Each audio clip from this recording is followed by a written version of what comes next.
It's March 2021. You're sitting in a mortgage broker's office in Phoenix, Arizona. The smell of fresh coffee mingles with new leather chairs. You're 32 years old. You've been saving since college. You've watched your friends buy homes, watched prices climb month after month, watched the market leave you behind. But today, finally, you're signing papers. The mortgage broker slides a document across the mahogany desk. She smiles warmly. "You're getting in at the perfect time," she says. 30-year fixed rate 2.875%. Lock it in now before rates go up. She's right about one thing. Rates are going up, but she's catastrophically wrong about what that means for you. You sign. You buy a house in the suburbs for $425,000. Your monthly payment is $1,764. It feels manageable. You did everything the financial gurus told you to do. You saved 20% down, you kept your debt-to-income ratio under 43%, you got pre-approved, you played by the rules. Now, snap your fingers. It's January 2026. You're sitting at the kitchen table in that same house, but everything has changed. The house is worth $380,000 now, 11% less than you paid. You owe $340,000 on your mortgage. Your property taxes have increased 34%. Your homeowners insurance has tripled from $1,200 a year to $3,600, in some cases quadrupled. You're not alone. There are 8.2 million American homeowners in the exact same trap. You're all discovering the same truth. A 30-year fixed mortgage only fixes the interest rate. It doesn't fix anything else.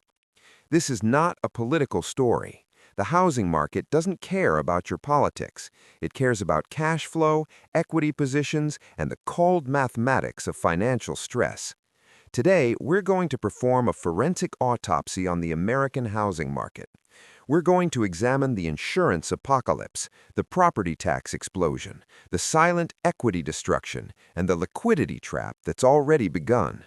We're going to explain why the Federal Reserve is paralyzed, why the government cannot save you, and why 2026 will be remembered as the year the American homeownership dream finally shattered. This is the fixed-rate mortgage illusion. Why your fixed payment isn't fixed. To understand why this is a crisis, you need to understand what Americans were never told about fixed-rate mortgages. When you hear 30-year fixed, you think your housing cost is locked in, protected, stable. That's the promise. That's the dream. Your principal and interest payment stays the same for 3 decades. But that's only 60% of your monthly housing cost. The other 40%, property taxes, homeowners insurance, HOA fees, maintenance, utilities. These are not fixed. These float. And in 2024 and 2025, they didn't just float, they exploded. According to Insurify's analysis, the average homeowner's insurance premium in the United States increased by 33% from 2021 to 2024. In some states, the increases are apocalyptic. Florida, average premiums jumped from $1,988 in 2021 to $10,996 in 2024. That's a 453% increase. Texas, premiums surged 58%, from $2,200 to $3,500. California, in high-risk wildfire zones, premiums doubled or tripled. In some cases, insurance became unavailable at any price. Louisiana, post-Hurricane Ida, premiums increased 67% year over year. Let me translate that into human terms. A family in Tampa that bought a home in 2021 with an $1,800 mortgage payment and $166 monthly insurance is now paying $1,800 for the mortgage and $916 for insurance. Their total monthly housing cost jumped from $1,966 to $2,716. That's $750 more per month, $9,000 more per year. They didn't refinance, they didn't move, they didn't change anything. The system changed around them. And here's the cruelty. You can't shop your way out of this. In Florida, 15 insurance companies have gone insolvent since 2020. State Farm, Allstate, and Farmers have stopped writing new policies in California. The private market is collapsing. Homeowners are being forced into state-run insurers of last resort, high-cost, bare-minimum coverage pools that charge 2x to 5x what private insurance used to cost. The Citizens Property Insurance Corporation in Florida now insures over 1.3 million policies. It was designed as a temporary safety net. It's now the largest insurer in the state, and it's functionally insolvent. One major hurricane could bankrupt it, leaving homeowners with worthless policies. This is the insurance apocalypse, and it's only beginning. The silent wealth confiscation. If insurance is the visible crisis, property taxes are the silent killer. Property taxes in the United States are based on assessed home values. When home prices surged 40 to 50% between 2020 and 2022, those gains showed up in your assessed value, and your assessed value determines your tax bill.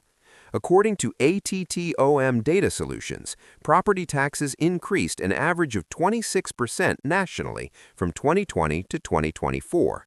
But the averages hide the extremes. Austin, Texas, property tax bills increased 45% from 2020 to 2024. Boise, Idaho, assessments jumped 56% in some neighborhoods. Phoenix, Arizona, property taxes rose 38% on average. Nashville, Tennessee, some homeowners saw tax bills double. Here's the trap. When home prices were rising, this felt manageable. You could always sell and capture the equity. But now prices are falling. Your assessed value is still based on the 2022 peak. You're paying taxes on wealth you no longer have. Consider the math. You bought a home in Austin in 2021 for $450,000. By 2023, it was assessed at $630,000. Your property taxes went from $9,000 per year to $12,600 per year. Today, the home is worth $520,000, but you're still paying taxes on the $630,000 assessment. You're paying $3,600 more per year in property taxes for equity that evaporated.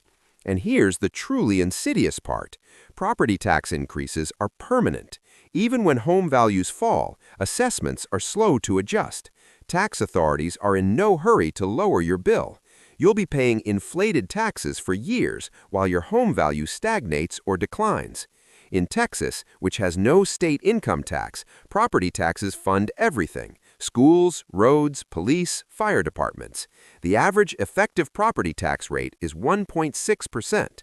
On a $500,000 home, that's $8,000 per year. In wealthy suburbs like Wake Lake or South Lake, it's over 2%, $10,000, $12,000, $15,000 per year.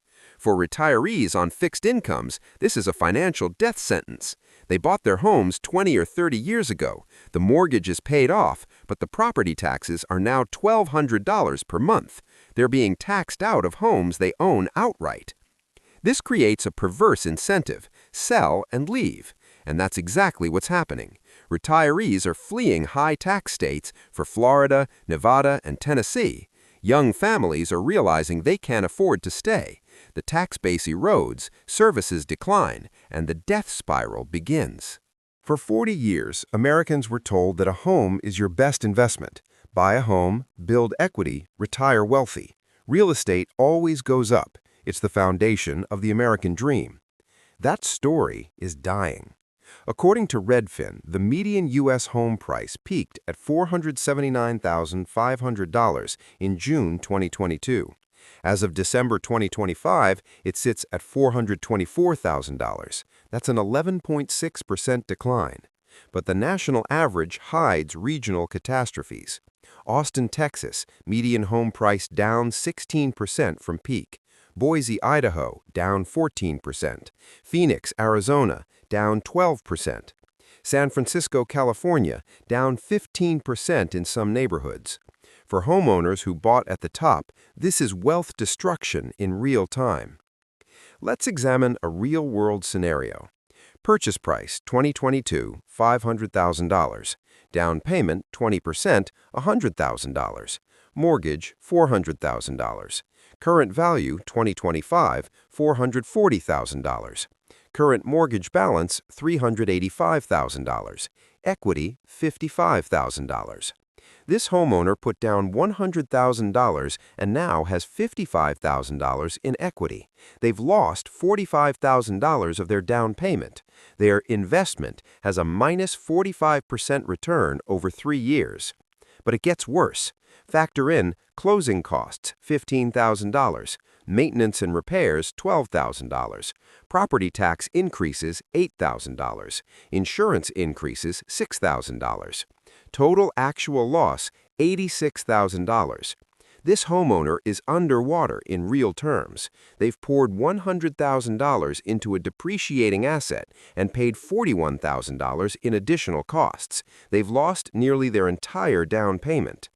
According to CoreLogic, approximately 6% of American homeowners are now in negative equity positions. They owe more than their home is worth.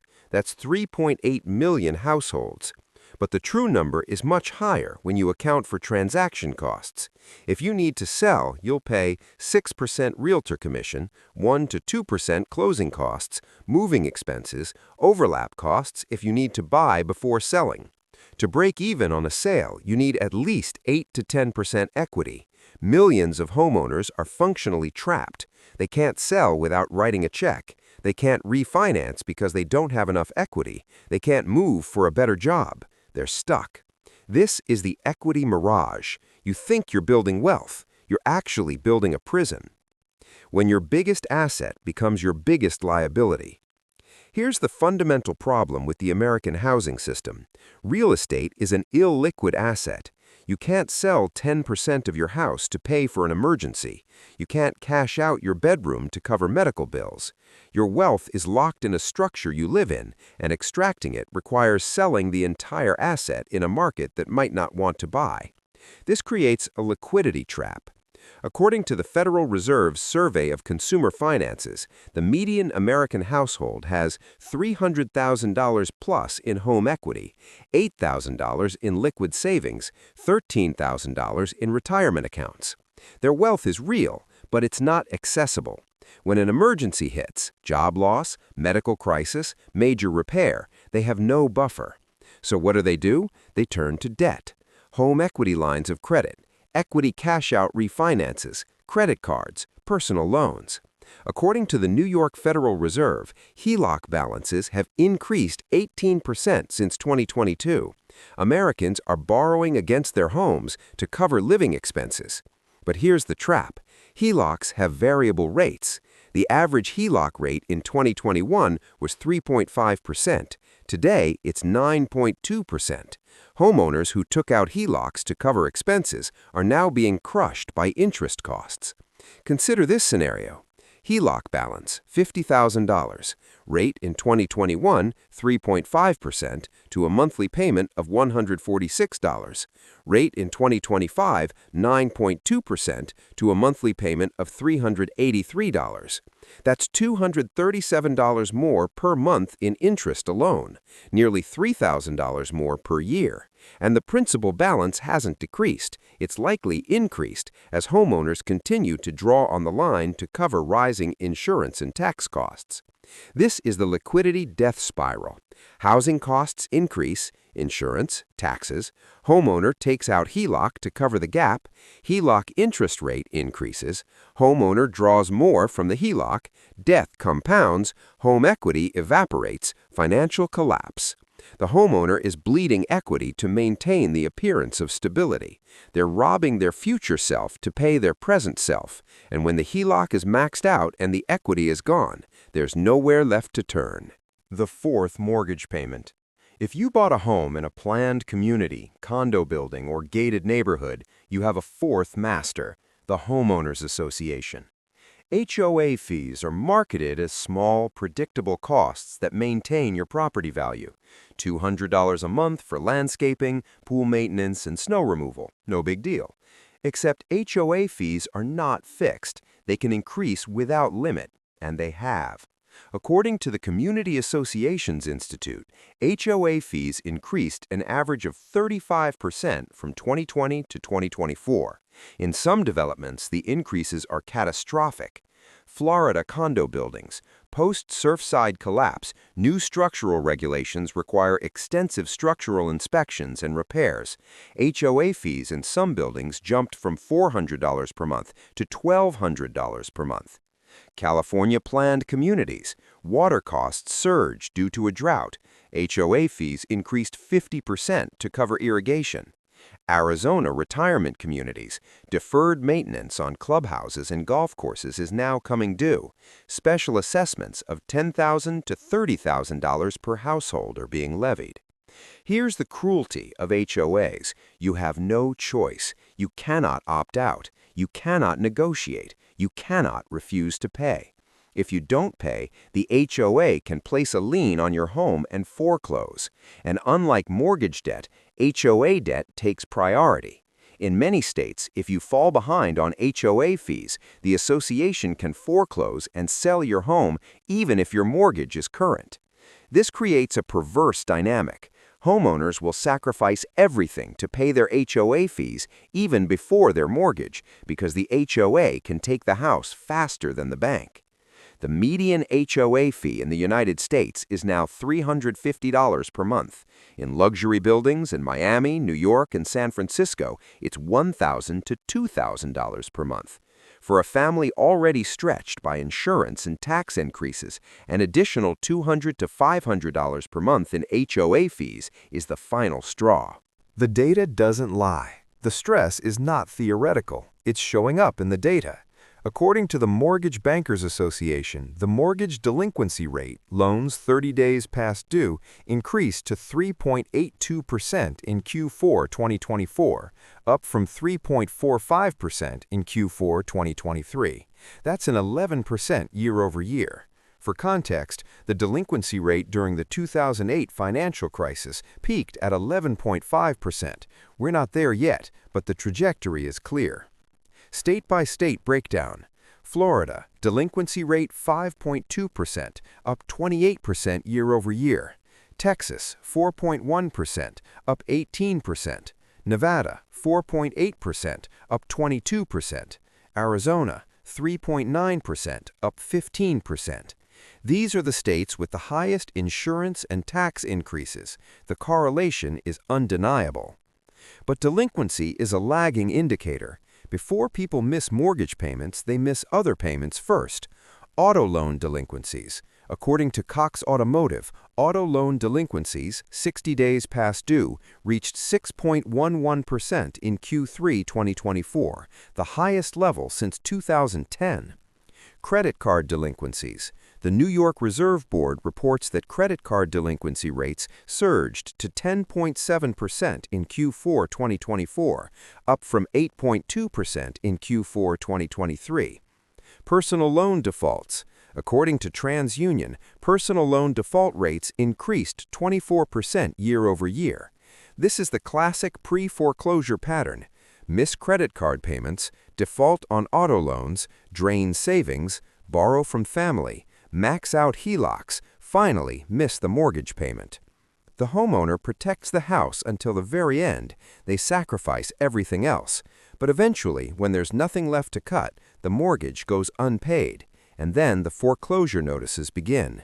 According to ATT Ohm Data Solutions, foreclosure filings increased 13% year-over-year in 2024. In Florida, foreclosure starts jumped 32%, in Nevada 28%, in Texas 19%. The wave is building. Why they can't save you. You might think the solution is simple. The Federal Reserve cuts interest rates, mortgage rates fall, homeowners refinance, crisis averted. But the Federal Reserve is trapped. As of January 2026, the Fed funds rate sits at 4.25%. Mortgage rates are around 6.8% for a 30-year fixed. The Fed has signaled it's willing to cut rates gradually if inflation remains under control. But here's the problem. Cutting rates won't help the 8 million households who already locked in low rates. If you have a 2.875% mortgage, you're not refinancing into a 6% mortgage. You're stuck with your current loan. Lower Fed rates don't help you. What you need is relief from insurance costs, property taxes, and HOA fees, and the Fed has zero control over those. The Fed faces a trilemma. Option 1, cut rates aggressively. Risk, inflation reignites. Housing becomes even less affordable. Asset prices surge again. We're back where we started. Option 2, hold rates steady. Risk, housing market continues to decline. Delinquencies increase. Regional banks with heavy real estate exposure fail. Credit crunch spreads. Option 3, raise rates. Risk, housing market collapses entirely. Recession deepens. Unemployment surges. Foreclosure wave accelerates. There is no good option. Every path leads to pain. And here's the truly terrifying part. Bond markets are already pricing in higher rates in late 2026 and 2027. The 10-year Treasury yield, which influences mortgage rates, has been creeping upward despite Fed cuts. Why? Because bond investors see inflation pressure building. They see deficit spending continuing. They see structural imbalances that can't be solved with monetary policy alone. If bond markets force long-term rates higher, mortgage rates could tick back up to 7%, 7.5%, even 8% by 2027, regardless of what the Fed does with short-term rates. Imagine you're a homeowner who refinanced into a 6.5% mortgage in 2025, thinking you were locking in a decent rate. And then, in 2027, rates drop back to 4.5%, but you can't refinance because your home value has fallen and you don't have enough equity to qualify. You're trapped in a high-rate mortgage on a depreciating asset with rising insurance and taxes. This is the interest rate roulette.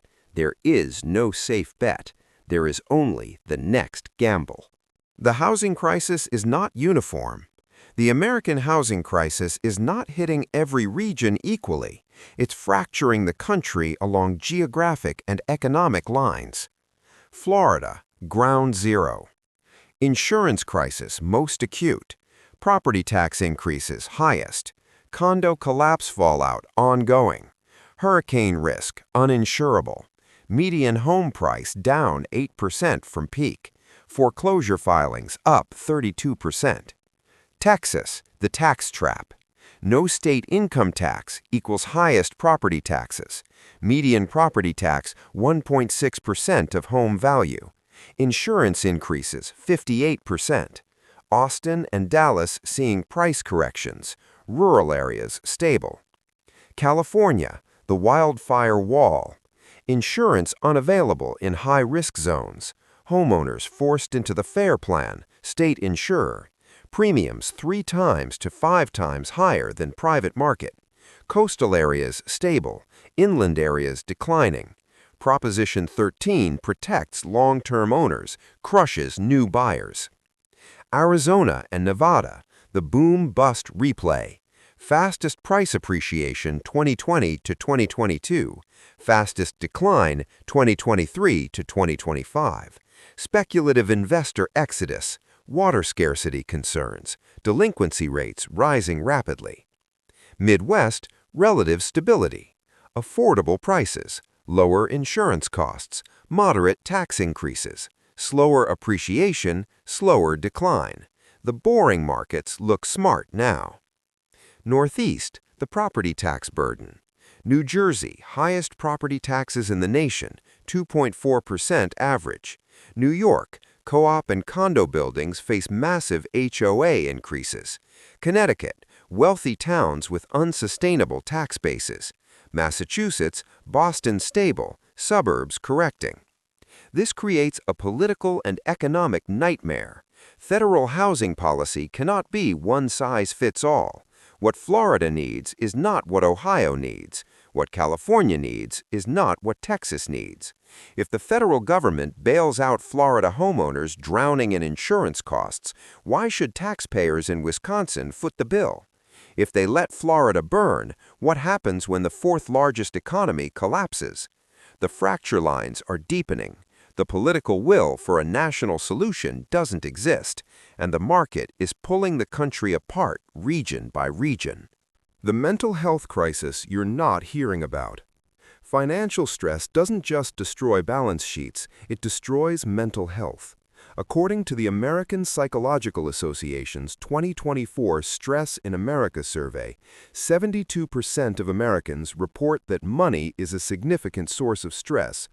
42% say housing costs specifically are causing them significant or extreme stress. Homeowners facing payment increases report anxiety levels equivalent to those diagnosed with clinical anxiety disorders. The homeownership dream was supposed to provide security, stability, and peace of mind. For millions of Americans, it's providing the opposite: constant fear, sleepless nights, and the slow realization that they're trapped. Reddit forums, Facebook groups, and local community pages are filled with stories. I haven't slept through the night in 6 months. Every time I close my eyes, I see the insurance bill. We're eating rice and beans 5 nights a week so we can afford the property tax increase. My kids keep asking why we can't go out anymore. I worked my entire adult life to buy this house. Now I'm 68 years old and I'm going to lose it because I can't afford the HOA special assessment. These are not dramatic exaggerations. These are real people in real pain. And the cruelty is that they did everything right. They saved for down payments. They bought within their means based on their income at the time.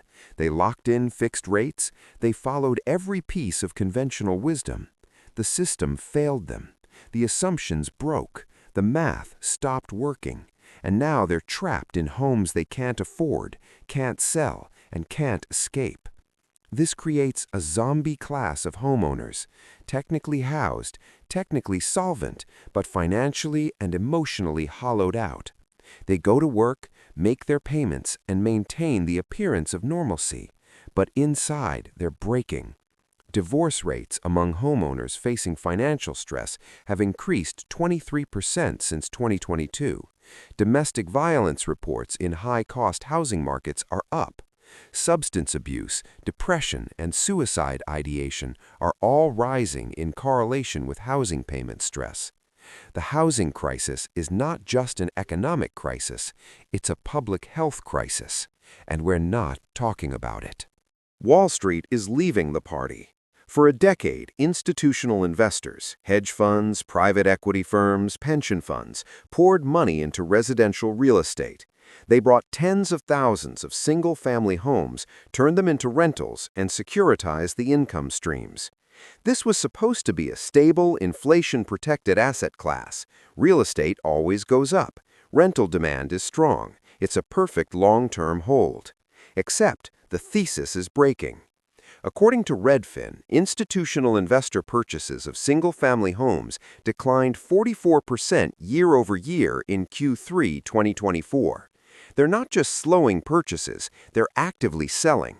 Invitation Homes, one of the largest institutional landlords, sold 3,200 properties in 2024, its largest divestment since going public. American Homes for Rent offloaded 1,800 homes. Blackstone, through its Invitation Homes stake, has quietly been unwinding positions in high-cost markets. Why are they leaving? Rental yields are collapsing. When home prices were $300,000 and rents were $2,000 a month, the numbers worked. Now home prices are $450,000, rents are $2,400, and insurance, taxes, and maintenance have doubled. The cash flow doesn't pencil. Tenant delinquency is rising. According to the National Multifamily Housing Council, rental delinquency rates increased 18% in 2024. Tenants can't afford rent increases. Investors are eating losses. Exit liquidity is disappearing. Institutional investors bought on the assumption they could always sell to retail buyers or other institutions, but retail buyers are priced out, and other institutions are selling, not buying. There's no one left to pass the bag to. This creates a doom loop. Institutional investors sell in a weak market. Prices fall. More homeowners go underwater. Delinquencies increase. More properties hit the market as distress sales. prices fall further. The smart money is leaving. The question is, who's left holding the bag? Federal and state governments have responded to the housing crisis with a series of well-intentioned but ultimately inadequate policies. Let's examine them. 1. First-time homebuyers tax credits. Proposed $15,000 federal tax credit. Reality, this just inflates prices further. Sellers capture the credit, not buyers. Doesn't address insurance, taxes, or affordability. 2. Property tax relief programs. Some states offer homestead exemptions or senior freezes. Reality, these are means-tested and limited. Most struggling homeowners don't qualify. 3. State insurance reforms. Florida's property insurance reforms aimed to stabilize the market. Reality, 15 insurers still went insolvent. Citizens' property insurance is functionally broke. 4. Mortgage forbearance extensions. Some states allow temporary payment deferrals.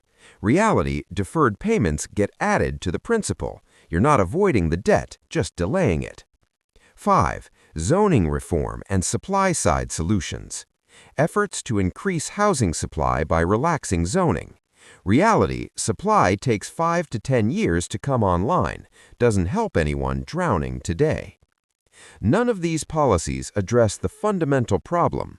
American households borrowed too much money to buy overpriced assets during a period of artificially low rates, and now they can't afford the carrying costs at normalized rates. There is no policy that can make this math work. The gap between what people owe and what they can afford is too wide. The only solutions are mass defaults and foreclosures, let the market clear, inflation, devalue the debt through currency debasement, or direct bailouts, transfer wealth from taxpayers to homeowners. Option 1 is politically unacceptable. Option 2 destroys purchasing power for everyone. Option 3 is a moral hazard that rewards reckless behavior and punishes responsible savers. So the government has chosen Option 4, extend and pretend. Offer small subsidies, tweak regulations, talk about comprehensive solutions. Hope that wage growth eventually catches up. Hope that prices stabilize. Hope that someone else deals with the consequences later. Hope is not a strategy. The American dream is a debt trap. Let's bring it home.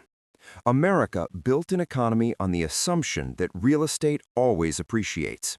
We told generations of workers that buying a home was the path to wealth. We structured our tax code, our financial system, and our cultural identity around home ownership. And for 40 years, it worked. Prices went up, equity accumulated, homeowners retired comfortably. But that era is over.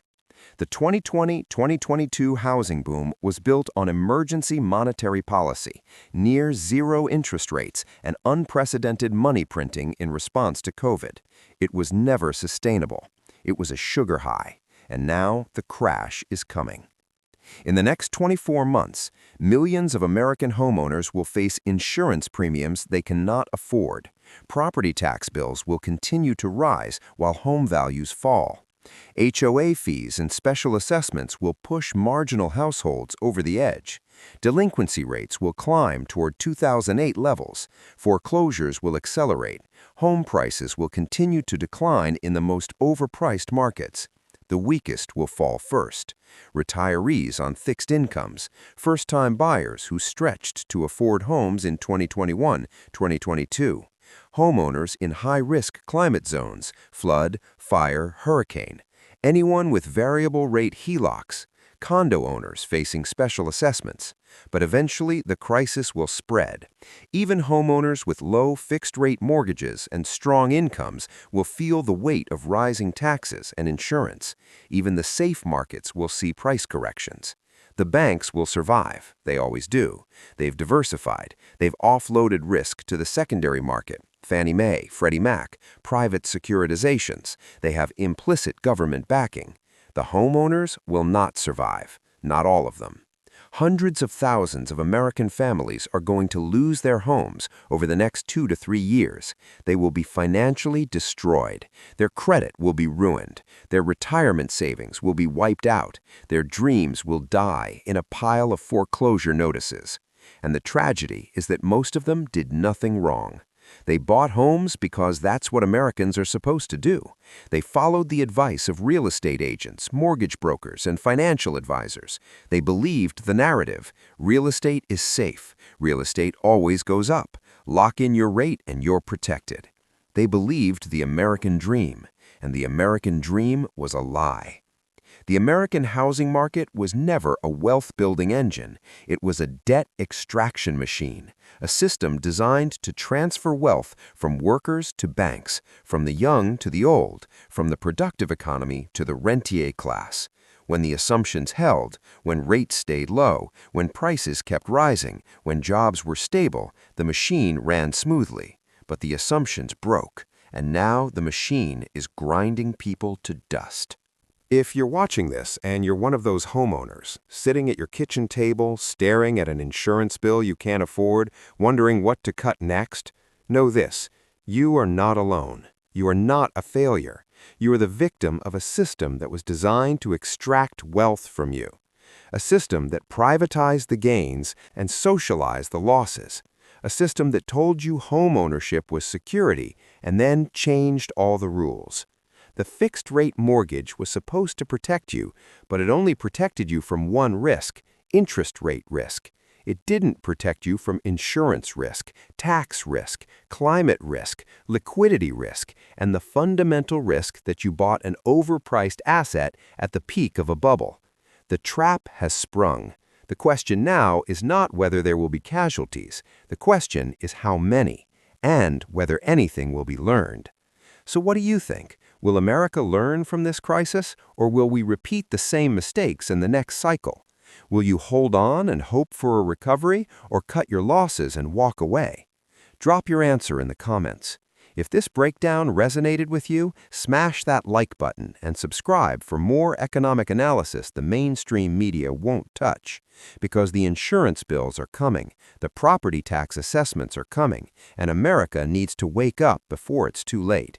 The American dream is dead. Long live the American debt trap.